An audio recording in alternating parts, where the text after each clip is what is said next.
Hey YouTube, welcome back, or I should say I'm back. Welcome back to one of my videos. Anyway, tonight I'm going over, and of course it's always nighttime when I decide to do my videos. It's never daytime except the first two that I ever did, as if I've done so many. Anyway, I'm going over obsessive-compulsive personality disorder, furthering on my personality disorder segment.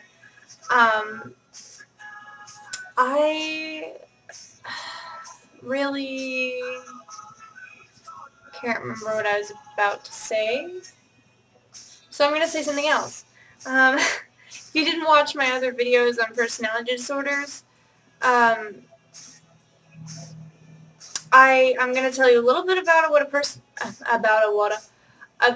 personality disorder is, and then I'm going to tell you the distinction between a personality disorder and having traits of such.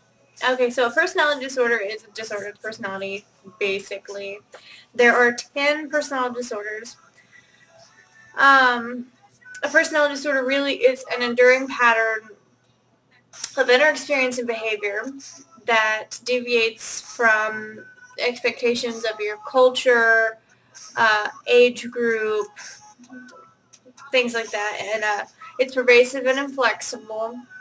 Stable over time, it's present by early adulthood, usually onset at adolescence or early adulthood. Usually not before that, though. Not in childhood. Maybe, I mean, like infancy. Of course, personality isn't really developed then, so. And it leads to distress or impairment. That's the distinction between personality disorder and having traits of such. It leads to distress and impairment. Because everybody may experience at least some of the symptoms every now and then. But if they're not pervasive or enduring or lead to distress and impairment, then you have not much to worry about. Okay, so obsessive-compulsive personality disorder specifically, you have to make the distinction between OCPD and OCD. The main distinction between the two is OCD derives from anxiety. A feeling of fear, or just an inner anxiety that these things, these obsessions and these compulsions do certain things that make no sense to others. These are the things that calm OCD individuals down. It's like, I'm anxious, okay, I'm going to do this. Okay, now I feel better. OCPD, it's not out of anxiety, it's a need for perfectionism. And that's really what it comes down to with that. So I'm going to read you the 8 traits. I'm really going to try and keep this video short. I always say that, but I never do. Alright. So OCPD, and of course I get all of my information from the DSM-4. Okay. Yeah, making it shorter and shorter every time. Number 1 on OCPD is preoccupied with details, rules, lists, order, organization, or schedules to the extent that the major point of the activity is lost. This goes under, for instance, if you're playing a card game with a friend, and a rule is semi-broken, where it's acceptable, I can't really give an example because I don't really play too many card games, but the OCPD individual might not freak out, but like, no, you can't do it that way. You have to do it this way because it has to be done this way. I feel like I do this a lot. I don't freak out about it usually, and it's iffy. I just feel like it's supposed to be done a certain way. There are rules for a reason, right? But yeah, so the main point of the activity is lost because you're so focused on scheduling, planning, lists, order things, rules, things like that. I feel like that's common in the Aspie. Not common, but I'll say a lot of Aspies tend to experience this. They have trouble with looking away from the narrow. They have those narrow focuses, so their narrow focus might be a rule. or rules. It's hard for an ASPE sometimes to break rules because if that rule was there, if that rule wasn't there, then we could do this. But it is there, so why would you do it? You're not supposed to break the rule. That's why it's there, right? Okay, so number 2. Shows perfectionism that interferes with task completion. Examples: unable to complete a project because his or her own overly strict standards are not met. Yes, I do that a lot. This I can give you an example. Well, actually I can't because I don't have it, but I was trying to write notes one day, and I got frustrated and gave up because it just wasn't perfect enough. It was not to the T, and because it wasn't to the T, I got upset, and I just walked away from it. I spent 2 hours on literally writing 2 bullet points because it had to be perfect. Okay. Is excessively devoted to work and productivity to the exclusion of leisure activities and friendships, not accounted for by obvious economic necessity. Yeah, so that one's kind of self-explanatory. They're all really self-explanatory. I'm just putting it in context, really. These people, or not these people, but OCPD individuals will work their asses off for the purpose of being productive.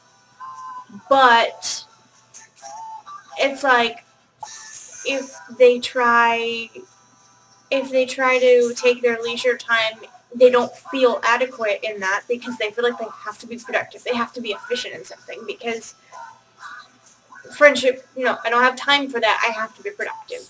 It's strange, but yeah. Okay. Is over-conscientious, scrupulous, and inflexible about matters of morality, ethics, or values, not accounted for by cultural or religious identification. This is definitely something that I do to an extent. I'm not as bad as this as my boyfriend. My boyfriend is so obsessed with morality. It's cute, but morality and ethics and values and all those things. And I'm obsessed with them to a point too, but he goes to an extent of, if it's even slightly immoral, it's like, what? That's immoral. That's just immoral. It's funny. But, yeah. There you go. Alright, is unable to discard worn out or worthless objects even when they have no sentimental value. I have a little bucket full right here. Not really a bucket full, but I have a little bucket full of things that I have found. These have no sentimental value. I found, okay, it's surprising because I've actually found all 5 of these bouncy balls. This isn't a bouncy ball, but it looks like one. All 5 of these in really the same place in different days, so I kept them. And this is one of those plastic ice cubes.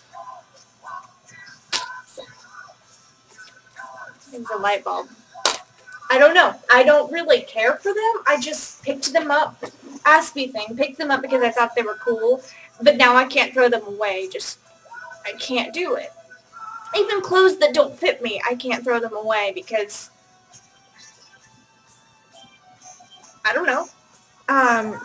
Anyway. Is reluctant to delegate tasks or to work with others unless they submit to exactly his or her way of doing things. I don't do that one. I prefer it to be my way simply because, not because I feel like my way's best, but because I'm most comfortable with my way. I have, problems with other people being an Aspie.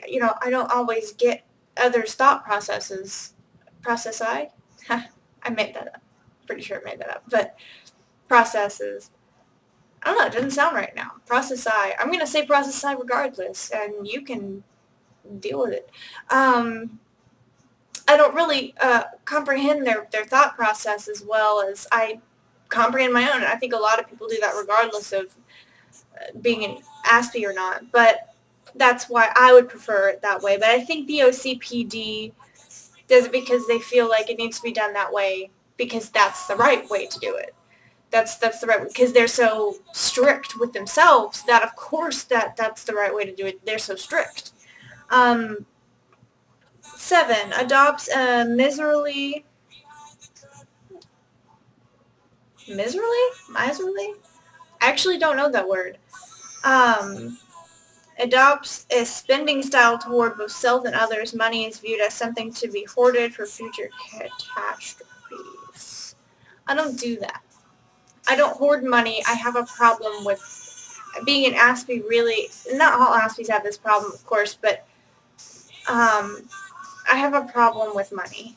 I don't really get the value of money. I do understand the value of money, but in the moment of just spending, it's like, whatever, yeah, why not? I'll have money. But then it's like, I don't have money. I have $4 in my bank account. That's because I just paid rent. But when it's not rent time, I still have like $4 in my bank account.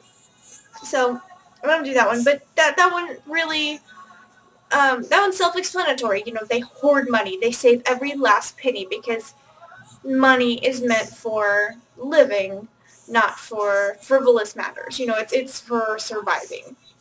That's how they see it. 8 shows rigidity and stubbornness. Guilty as charged. Yes, very much so. I am extremely stubborn, especially when I'm upset. If you try and cheer me up, it's like, nope, that's not the way it is. This is the way it is because that's how I perceive it. And you can't tell me that I don't perceive it that way because I certainly do, and go screw yourself or something.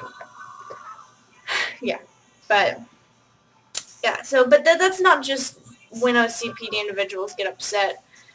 It's just in general. When you try and show them a new way, they may not accept that new way because maybe they don't even think it's a bad way of doing things. They may not even think that it's wrong. They might like that way, but they say, no, I've been doing this way for so long, I'm just going to stick to it. It's, you know, that's kind of, I do that sometimes too. I like to branch out a little bit more now, but yeah, so that's pretty much what OCPD is. I promised myself that I'd make this video more interesting. I think I failed. I'm just sitting here talking. It's not very interesting, is it? Oh well, but I made it shorter like I said I would. Yay! Alright, well, good night, YouTube. Last time I made a video, I said good night, Facebook, and then I poorly edited it out. And so it's like, oh right, well, good night, Facebook.